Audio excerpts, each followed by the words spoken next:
Hello friends, welcome to AK classes. आज के lecture में हम देखेंगे change of order of integration पे सेकंड क्वेश्चन। इससे पिछले लेक्चर में हमने चेंज ऑफ इंटीग्रेशन पे क्वेश्चन सॉल्व किया था और बेसिक जाना था कि कैसे ऑर्डर ऑफ इंटीग्रेशन चेंज करते हैं और उस इंटीग्रेशन को कैसे सॉल्व करते हैं। ठीक है, तो आज हम सेकंड क्वेश्चन सॉल्व करेंगे इस टॉपिक के ऊपर। ठीक है, तो आज का हमारा सेकंड क्वेश्चन है। ठीक है, इंटीग्रेट करना है जिसपे यहाँ पे एक्स की वैल्यू दी हुई है 0, वाई की वैल्यू दी हुई है, यहाँ से एक्स का लोअर लिमिट दिया हुआ है 0। ठीक है, एक्स का लोअर लिमिट दिया हुआ है 0। ठीक है, तो देखिए, और वाई एक्स का अपर लिमिट दिया हुआ है वाई स्क्वायर बाई 2, वाई का लोअर लिमिट 0 और वाई का अपर लिमिट दिया हुआ है 2। ठीक है, और अंदर में इंटीग्रेशन की वैल्यू है, मतलब इंटीग्रेशन वाला पार्ट जो है x square plus y square plus 1 का, ये इसे इंटीग्रेट करना है over the d x d y. ठीक है, और रीजन आर दिया हुआ है, किस रीजन में करना है, तो एक्स 0 से वाई स्क्वायर बाई 2। ठीक है, और वाई और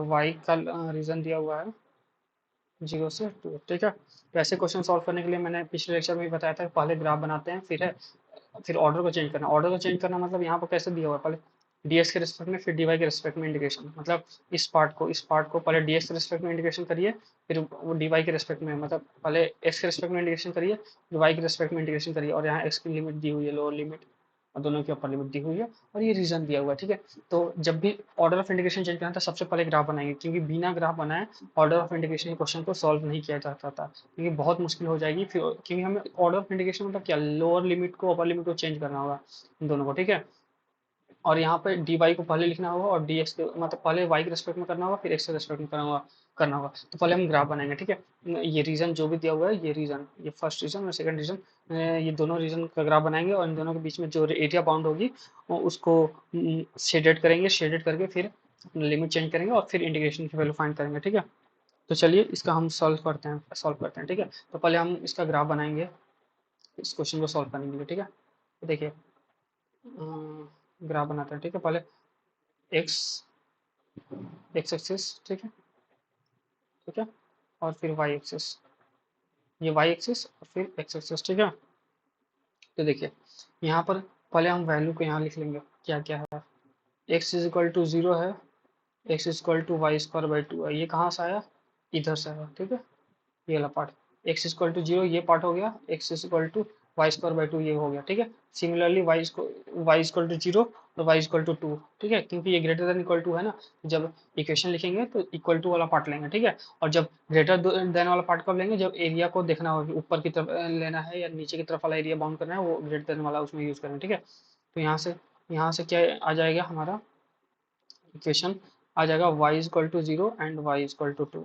ये चार ग्राफ आए, मतलब ये ग्राफ नहीं, ये चार इक्वेशन है। ठीक है, और इसको ड्रॉ करेंगे और देखेंगे क्या एरिया बाउंड हो रहा है। ठीक है, तो देखिए वाई स्क्वायर, ये एक्स एक्सिस है, ये वाई एक्सिस है। ठीक है, तो देखिए ये लाइन जो होती है वो क्या होती है, वाई इक्वल टू 0 वाली लाइन होती है, ये एक्स इक्वल टू 0 वाली लाइन होती है। ठीक है, ये वाली। ठीक है, और ये वाली। ठीक है, तो ये मिल गया लाइन, ये मिल गया। ठीक है, अब ये बनाएंगे, तो ये क्या है हमारा, Y square equal to 4x वाला फॉर्मेट है, मतलब ये इसका जो पैराबोला है। ठीक है, पैराबोला है, इसका फेस किस साइड होगा, ये पैराबोला है, पैराबोला का इक्वेशन है, और इसका फेस किस साइड होता है, y square equal to 4x वाला standard, y square equal to 4x वाला स्टैंडर्ड फॉर्मूला पैराबोला है। इसका फेस जो होता है राइट हैंड साइड में रहता है, मतलब ये ऐसे बनता है, ऐसे ऐसे बनता है। ठीक है, y square equal to 4x वाला। ठीक है, तो देखिए जब इसको ड्रॉ करेंगे तो देखिए, अब हमें यहाँ क्वेश्चन पहले ही बोला कि x greater than equal to 0 है, y greater than equal to 0 है। ठीक है,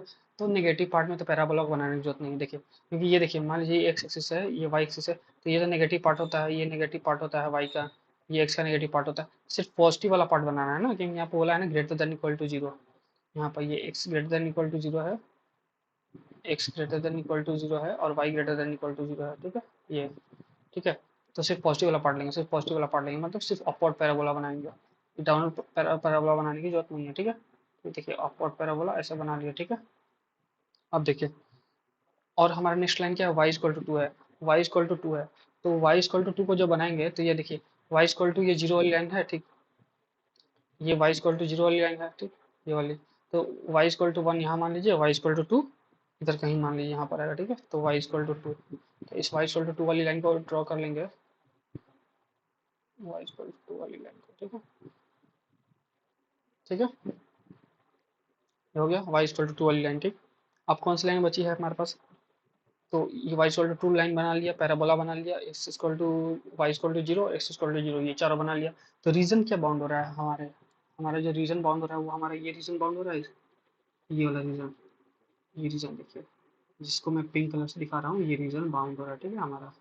अब इस रीजन में हमको इंटीग्रेशन का ऑर्डर चेंज करना है और वैल्यू फाइंड करनी है। तो देखिए, हमारा पहले क्वेश्चन में क्या दिया था, dx और dy, पहले x के रेस्पेक्ट में दिया था इंटीग्रेशन, और फिर y के रेस्पेक्ट में दिया था। तो हमें ऑर्डर चेंज करना है, फिर इंटीग्रेट करना है ना, यहाँ x के रेस्पेक्ट में दिया हुआ, y के रेस्पेक्ट में दिया, पहले हम y के रेस्पेक्ट में लिखेंगे, फिर x के रेस्पेक्ट में लिखेंगे, ठीक है। तो y के रेस्पेक्ट में लिखेंगे, तो जब dy y के रेस्पेक्ट में जब इंटीग्रेशन करेंगे, तो हमें स्मॉल एलिमेंट किस में लेना होगा, y डायरेक्शन में लेना होगा। तो y डायरेक्शन में जब स्मॉल एलिमेंट लेंगे, तो देखिए y डायरेक्शन मतलब यहाँ पर ऐसे, ठीक है, स्मॉल एलिमेंट dy ले लेंगे, ठीक है, और फिर स्मॉल एलिमेंट dy लेंगे और इसके अकॉर्डिंग वैल्यूज रखेंगे, अपर लिमिट का और लोअर लिमिट का, ठीक है। इसको मैं थोड़ा नीचे कर लेता हूँ ताकि ग्राफ समझाने में आसानी हो, ठीक है, ठीक है, ठीक है, यहाँ पर, ठीक है। तो जब इंटीग्रेशन का लिमिट चेंज करेंगे यहाँ पर क्वेश्चन के अकॉर्डिंग, तो क्वेश्चन हमारा क्या क्या दिया हुआ, इसको हम अभी कुछ मान लेते हैं k, ठीक है, इसको बार बार लिखेंगे नहीं, इसको k मान लेते हैं, ठीक है, इस पार्ट को k मान लेते हैं, k मान लेते हैं और लिखते हैं यहाँ, ठीक है। डबल इंटीग्रल के डी एक्स डी वाई था, ठीक है। हमारा लिमिट क्या क्या पहले दिया हुआ था, पहले लिमिट दिया हुआ था x is equal to zero, क्या क्या दिया हुआ है, जीरो से y square by two, y square by two, और वाई इक्वल टू जीरो से टू, ठीक है, वाई स्क्वायर टू जीरो से टू तक, ठीक है। अब हमें ऑर्डर ऑफ इंटीग्रेशन से सॉल्व करना है, मतलब पहले डी वाई को लिखना है, फिर डी एक्स को लिखना है। तो पहले डी वाई को लिखेंगे, ठीक, फिर डी एक्स को लिखेंगे, ठीक, और ये इंटीग्रेट करना है ओवर के का, ठीक है, इंटीग्रेशन करना है के का। तो वाई डी वाई लिखेंगे, तो वाई का लोअर लिमिट लिखेंगे, फिर वाई का अपर लिमिट लिखेंगे, फिर वाई के रेस्पेक्ट में पहले करेंगे, फिर एक्स के रेस्पेक्ट में करेंगे, तो एक्स का लोअर लिमिट लिखेंगे, फिर वाई एक्स का अपर लिमिट लिखेंगे, ठीक है। तो देखिए, जब वाई का ऊपर और लोअर लिमिट लिखेंगे, तो देखिए ये वाई जीरो नहीं पहले, बस अभी, हाँ, ठीक है। तो देखिए, अब देखिए जो डी वाई हमारा वेरी कर रहा है, डी वाई कहाँ से कहाँ तक वेरी कर रहा है, देखिए जो वाई, ये डी वाई स्मॉल एलिमेंट जो हमने लिया है वो कहाँ से कहाँ तक स्टार्ट होगा, देखिए जो स्मॉल एलिमेंट हमने लिया है वो इस पैराबोला से स्टार्ट होगा, ये पैराबोला जो जा रहा है इस पैराबोला से। इस पैराबोला की इक्वेशन क्या है, इस पैराबोला की इक्वेशन क्या है, इस पैराबोला की इक्वेशन है y square equal to two x, ठीक है। तो यहाँ से तो हम डी वाई निकाल रहे हैं ना, वाई, तो वाई निकालना, वाई की वैल्यू निकालेंगे, वाई की वैल्यू जब निकालेंगे तो कितनी आएगी, वाई की वैल्यू जब हम यहाँ से निकालेंगे तो रूट टू एक्स आएगी, ठीक है। तो वाई की वैल्यू कहाँ से कहाँ तक वेरी करेगी, पहले लोअर लिमिट हो जाएगा रूट टू एक्स, क्योंकि ये पैराबोला से स्टार्ट हो रहा है आगे, ठीक है। और कहाँ तक जा रहा है, ये Y is equal to two वाली लाइन है, ठीक है। तो Y is equal to root two X से Y is equal to two तक जा रहा है, ठीक है। ये लिमिट हो गया अपर लिमिट और लोअर लिमिट, ठीक है। तो एक, अब एक कहाँ से कहाँ तक वेरी कर रहा है, तो ये जो पॉइंट था, ये पॉइंट कितना था, देखिए ये पॉइंट जब इस पैराबोला पर y square equal to two x वाले पर, जब वाई इक्वल टू टू की वैल्यू रखेंगे, जब वाई इक्वल टू टू रखेंगे तो एक्स की वैल्यू वहाँ से कितनी आएगी, जब वाई की वैल्यू टू रखेंगे तो यहाँ से जो एक्स की वैल्यू आएगी वो देखते हैं कितना आएगी, टू टू ज़ा four into two into x, तो एक्स की वैल्यू आ जाएगी टू, तो एक्स की वैल्यू टू आ जाएगी, तो ये टू कॉमा जीरो पॉइंट है। तो एक्स की वैल्यू कहाँ से कहाँ तक वेरी करेगी, जब इसको वेरी कर रहे हैं, इसको इस स्मॉल एलिमेंट डी को जब वेरी कर रहे हैं, तो ये इस पैराबोला से इस लाइन तक वेरी कर रहा है, इस पैराबोला रूट टू एक्स से टू तक वेरी कर रहा है, वाई इक्वल टू टू तक। तो एक्स कहाँ से कहाँ तक वेरी करेगा, एक्स इक्वल टू जीरो से, एक्स इक्वल टू जीरो से एक्स इक्वल टू टू तक वेरी करेगा, एक्स इक्वल टू जीरो से एक्स इक्वल टू टू तक वेरी करेगा, ठीक है।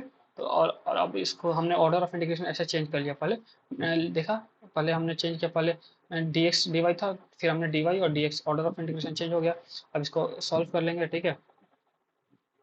तो सॉल्व करने पर ये हमारा आया है एक्स इक्वल टू जीरो और x is equal to two, y equal to root two x और वाई इक्वल टू टू, और हमारा के की वैल्यू कितनी है, y upon root under x square plus y square, y upon root under x square plus y square plus 1।